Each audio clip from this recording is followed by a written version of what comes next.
Today I'm working on an ocean scene inside this little carousel book that I've been making.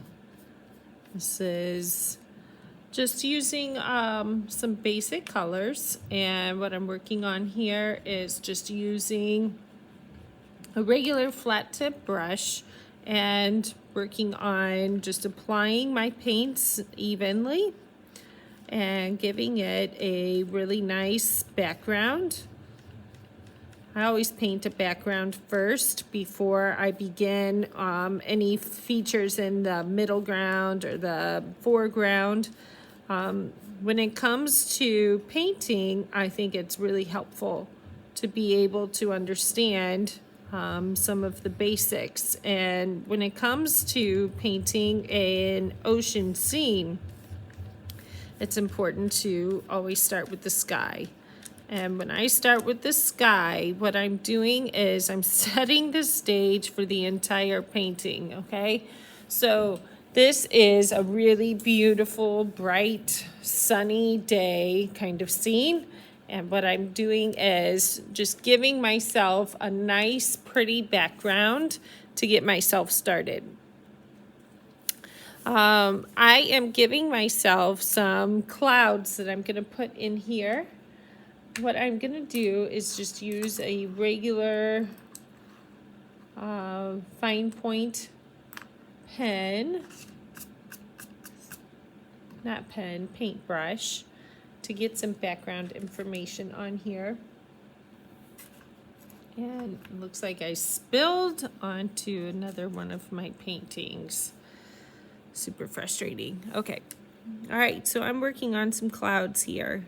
While my paint is semi-wet, I am going to bring in some clouds with some regular white paint on top of all of that paint that I just put onto the paper.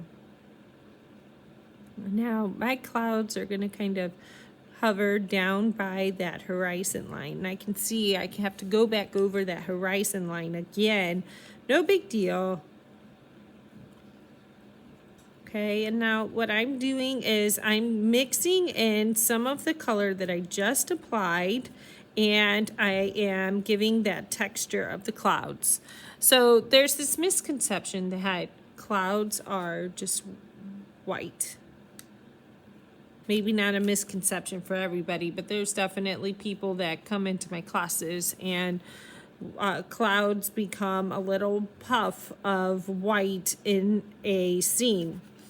Well, this is why it's really important to look at a picture. So I am going to show you the picture I'm working from, mainly because I want you to be able to see how I am going to take an image and I'm going to make it my own. But I'm also, using that image to help guide me.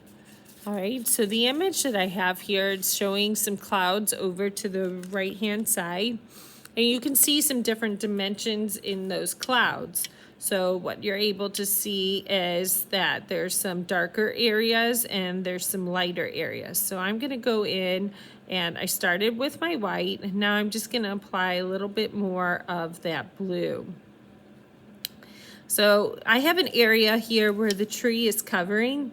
Well, that's important for you to understand. No, I can't really see what's going on behind there, so I'm kind of guessing, but it is important that you are making a painting behind that tree as well, because everything that you see in that tree includes a cloud, background to it. You can't see exactly what's between those branches, but you can see that there is a sky back there. So you do actually need to make your painting before your background before you actually do that tree. Now there's, I'm sure, artists that would probably prefer to maybe paint that tree first. Who knows? I'm not that person though. So what I'm doing is I'm going in and I'm making that little cloud in the background. And my picture is going to be my version of that. My painting is going to be my version of that. So I can see a few things that I could enhance or make a little bit different. And that's definitely something that I like to do is painting is a process. It's not going to happen fast, and it's a building up of layers of color. So what I have here, I am trying now over on the area where the tree is going to go, I'm trying to keep my paint from getting too texturized. If it's too texturized, like, or if there's really, if there's texture left over from your paint, then that's going to, it's going to play a role in how your tree looks. Okay, is my tree actually texturized like the clouds that we see here? Not necessarily. So I'm gonna kind of keep that in mind as I'm painting. So again, I'm just kind of adding my own flavor to what that painting looks like. And I could certainly color match. Sometimes it's easier to stick with the colors that you have, and I think it's easier for me to stick with this real pretty blue that I have, using the basic primary colors. Now, what is really helpful for people to know is that you can decide what your painting is going to look like, okay? You decide if you want your colors to be exactly like the colors that you see in the picture.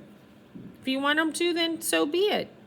One of the things that I have learned with painting is that it is really helpful to, kind of have your own idea of what you want things to look like. So, all right, so over here in the background, I've been making some clouds, and I have my sky is pretty, looking kind of bland in my opinion. So I'm going to go back over that with my flat brush and add some more color to it, because I'm not liking how bland it looks right now. Bland, I guess the color could be more vibrant is what I'm trying to say.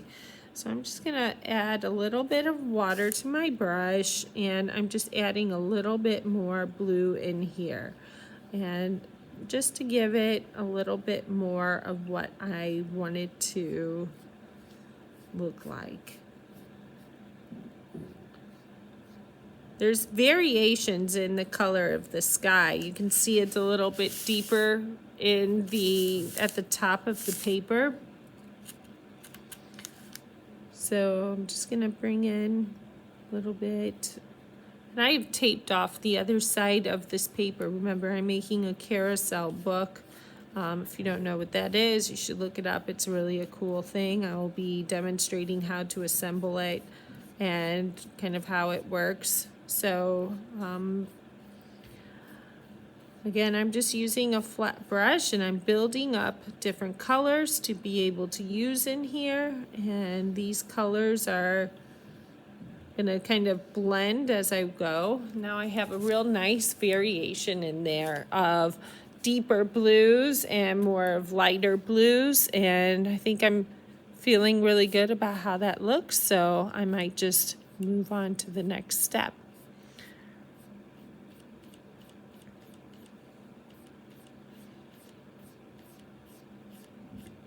All right, so now I'm going to go back to working on the ocean down here.